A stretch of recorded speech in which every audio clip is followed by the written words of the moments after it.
COVID-19 is triggering a wave of unemployment in Indonesia and leaving some workers in Bali unable to put food on the table.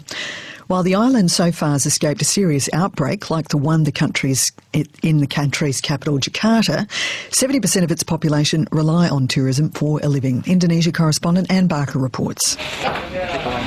This cafe north of Kuta normally sells churros and chocolate to tourists, but the threat of coronavirus has virtually destroyed Bali's tourism industry.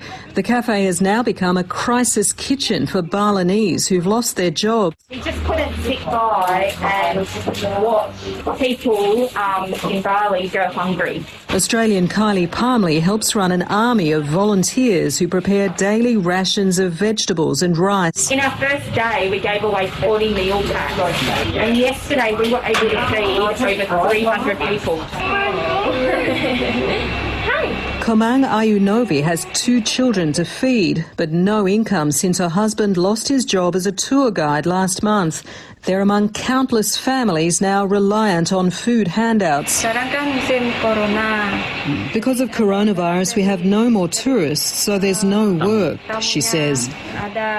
Officially, more than 50,000 Balinese have been laid off without pay, but that doesn't include the thousands more who work in casual or unregistered jobs as street sellers, hawkers or drivers.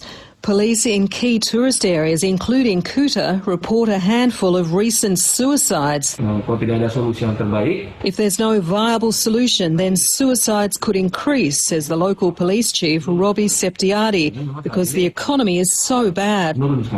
In normal times, around 17,000 foreign tourists arrive in Bali every day, 6.2 million last year, but today the number is virtually zero. Bali's airport is deathly quiet. Most hotels are shut or empty. Restaurants and bars are closed. Kuta Beach is devoid of tourists.